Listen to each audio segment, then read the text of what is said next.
हमारे को गोलियों से भूनते रहे और हम बिरयानी खिलाने चले रहे। The senior most officials of the government, whether the foreign secretary or the NSA, took this decision not to hit back Pakistan. Not to hit back Pakistan. इसलिए मैं बोलता हूं, फौजें वही थी, आर्मी वही थी, पुलिस वही थी, नेता का पॉलिटिकल विल नहीं था, पॉलिटिकल पार्टी का पॉलिटिकल विल नहीं था कि इन आतंकियों को हमारी उस समय की सरकार ने इसको मुंबई में हमलों को आरएसएस के साथ साजिश बताया और भगवा आतंकवाद के पीछे पड़े। देश याद रखेगा क्या क्या नहीं किया है और आज वो पहलगाम पर हमसे चर्चा मांग रहे हैं। 2004 से 2014, मैं 2014 से 2025 के बारे में बाद में आएंगे क्योंकि ब्लैक पिक्चर दिखाने से व्हाइट पिक्चर समझ में आती है। अमावस्या को दिखाने से ही पूर्णमासी का समझ में आता है।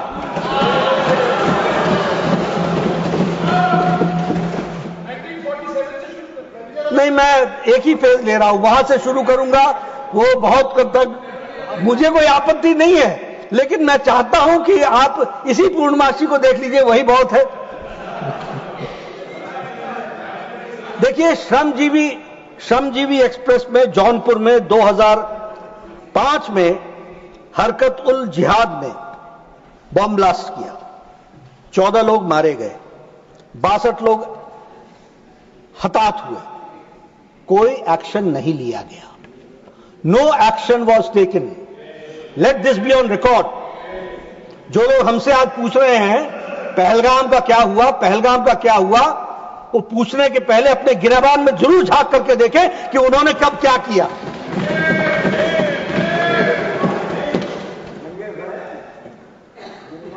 इन्होंने क्या किया? इंडिया पाकिस्तान जॉइंट कमीशन बैठाया 1989 में और met under the co-chairmanship of 2 foreign ministers in Islamabad on October 4, 2005, Shri Natwar Singh of India and Mahmood Kasuri from Pakistan, to establish technical level of working groups. Technical level of working groups. किस पर? Not on terrorism, on agriculture, on education, on information, on telecommunication, on environment and on tourism. ये है आपका joint action group. This is how you react. This is how you react to terrorism. ये है आपका reaction towards terrorism. Delhi serial bomb blast, 29th October 2005. Sarojini Nagar, Paharganj, Govindpuri, Delhi करने वाले लश्कर तौयबा के कितने लोग मारे गए? 67। इंजर्ड कितने हुए? 200। और दिवाली के पहले यह बॉम्ब ब्लास्ट हुआ, दिवाली से ठीक पहले। आप समझिए, उस समय की कल्पना कीजिए और उस समय की सरकार की इनसेंसिटिविटी को समझिए। No action was taken.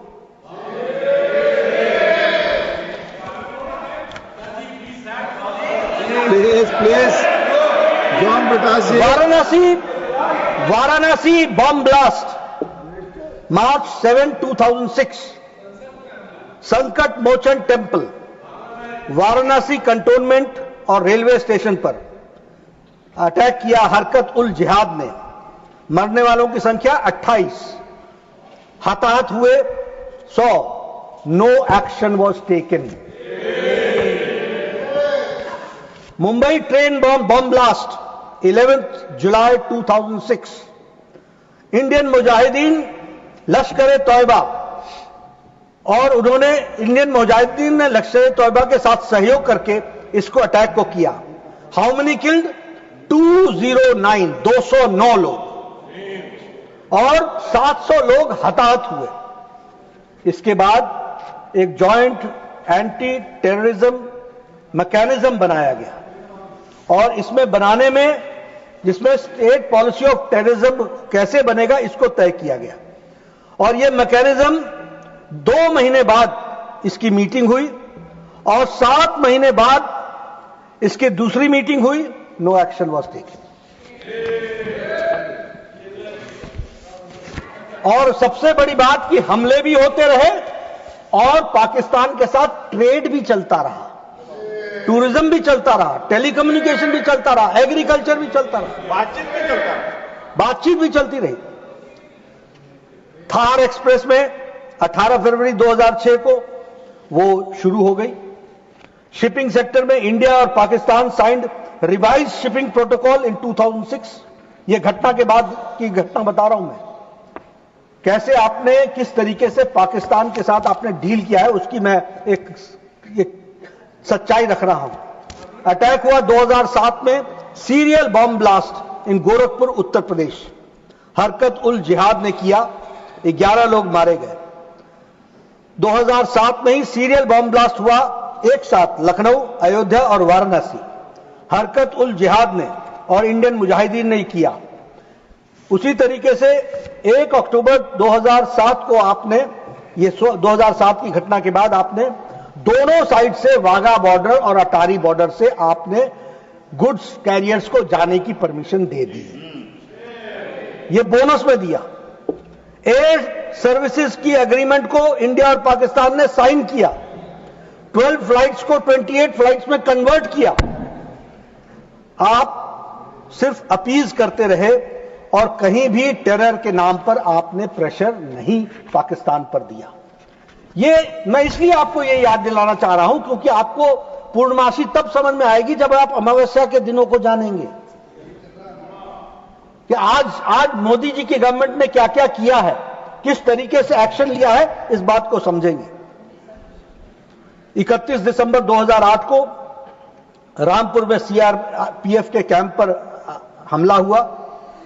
वहां एक शहाबुद्दीन नाम का एक आतंकी जो पकड़ा गया था, लाइफ कन्विक्ट था, उसको उत्तर प्रदेश की सरकार ने छुड़ाने के लिए तय किया और छुड़ाने के ऑर्डर दिए। इलाहाबाद हाई कोर्ट ने मना किया, यू कांट डू इट।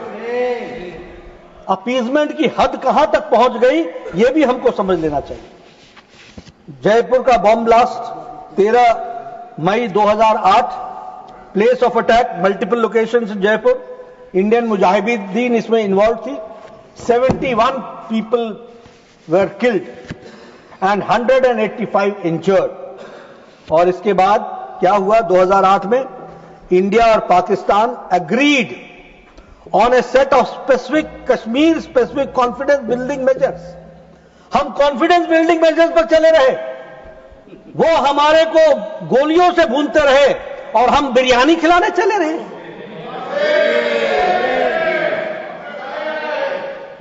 इन्होंने क्या किया उसके बाद, triple entry permit to cross LOC इसकी इजाजत दी। This has happened after this Jaipur incident. Simplification of the procedures of getting the permit which takes at least 2 years, otherwise वो 2 years लगता है, उसको सिंप्लीफाई किया। Frequency of 2 cross LOC bus services Srinagar Muzaffarabad और पुंछ रावलकोट, इसकी शुरुआत तो की ही की, पहले फोर्टनाइटली था, उसको वीकली कर दिया। यानी आप अपीजमेंट में मिठाई पे मिठाई खिलाते चले गए और वहां से बम और गोलियां चलती रही और वो आपको किस तरीके से अटैक करते चले गए।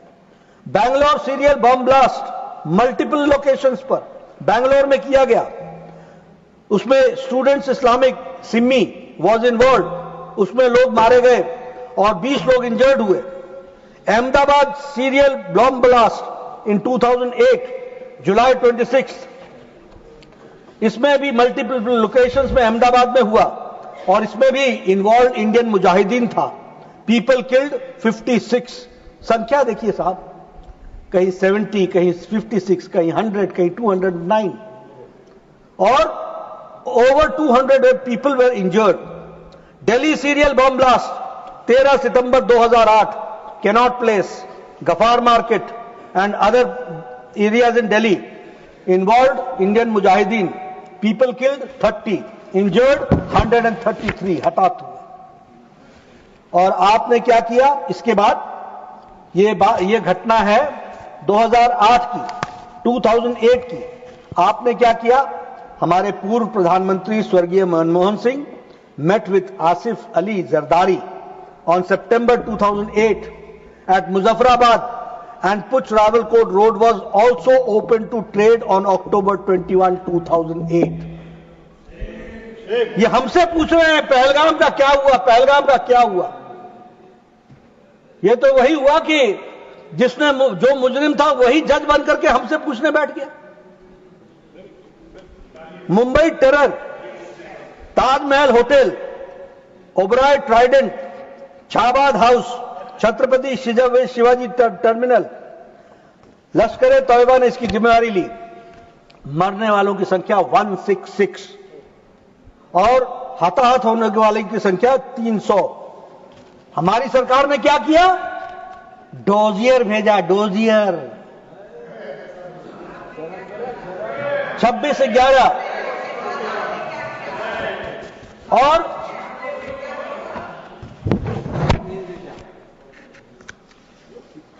और सीनियर मोस्ट ऑफिशियल्स ने क्या उत्तर दिया?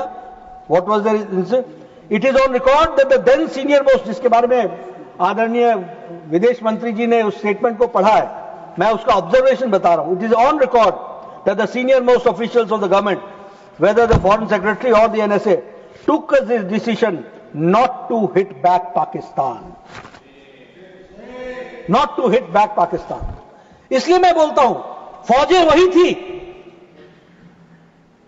आर्मी वही थी, पुलिस वही थी, नेता का पॉलिटिकल विल नहीं था, पॉलिटिकल पार्टी का पॉलिटिकल विल नहीं था।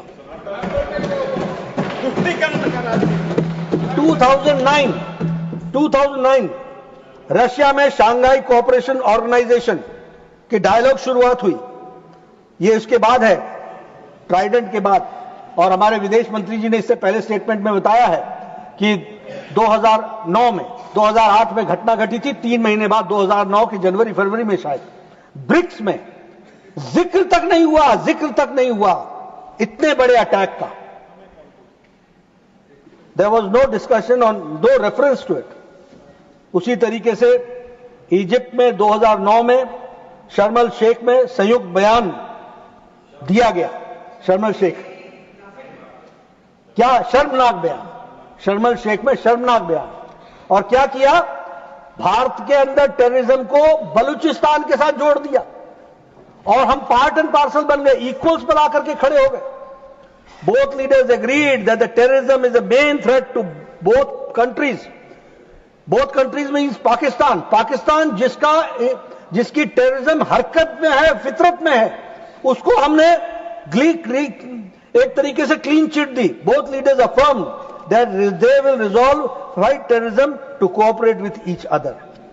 ये किस तरीके से चलता रहा उसका एक छोटा सा नमूना मैंने, क्योंकि हम पहलगाम को देखिए, अगर हम सिर्फ एक टुकड़े में समझने का प्रयास करेंगे नहीं होगा, हमको समझना पड़ेगा क्रोनोलॉजिकल ऑर्डर के तरीके से कि घटनाएं कैसे कैसे देश में चलती रही और पॉलिटिकल लीडरशिप कैसे कैसे रिस्पॉन्ड करती रही, इसको समझना पड़ेगा और इसको ध्यान में लेना पड़ेगा। और उस समय बलूचिस्तान पर, अदर एरियाज पर प्राइम मिनिस्टर ने क्या कहा? Said that India was ready to discuss issues with Pakistan including the outstanding issues. अब ये पॉलिटिकल लीडरशिप है और एक political leadership prime minister Modi की है, जिसने कहा है टेरर और टॉक्स एक साथ नहीं चलेंगे। इसको हमको समझना। जर्मन बेगपुरी पर 2010 में अटैक हुआ, लश्कर तौयबा ने किया, 17 लोग मारे गए, 60 लोग घायल हुए। वाराणसी बम ब्लास्ट हुआ 2010 में, शीतला घाट, वाराणसी, उत्तर प्रदेश। इंडियन मुजाहिदीन ने इसकी जिम्मेवारी ली, 37 लोग इसमें घायल हुए, 2 लोग हताहत हुए, मारे गए। जावेरी बाजार ओपेरा हाउस, दादर, मुंबई, महाराष्ट्र, यहां ट्रिपल बम ब्लास्ट हुआ, 26 लोग मारे गए और 130 लोग घायल हुए। दिल्ली हाईकोर्ट में बम ब्लास्ट हुआ और उसमें हरकत उल जिहाद था और उसमें भी 15 लोग मारे गए, 79 लोग घायल हुए। हैदराबाद में ट्विन बम ब्लास्ट हुआ, दिलसुख नगर में, हैदराबाद में। इंडियन मुजाहिदीन उसके पीछे था, 18 लोग मारे गए, 131 घायल हुए। आतंक, ये परिस्थिति आकर के खड़ी रही। ये मैंने आपके सामने क्रोनोलॉजिकल तरीके से घटनाओं के बारे में, कितने लोग हताहत हुए उसकी आपको जानकारी दी। और मैं यहां यह भी कहना चाहूंगा कि इन आतंकियों को हमारी उस समय की सरकार ने इसको मुंबई में हमलों को आरएसएस के साथ साजिश बताया और भगवा आतंकवाद के पीछे पड़े। देश याद रखेगा क्या क्या नहीं किया है, और आज वो पहलगाम पर हमसे चर्चा मांग रहे हैं। हम चर्चा करने के लिए तैयार हैं, हम पूरी तरीके से आए हैं।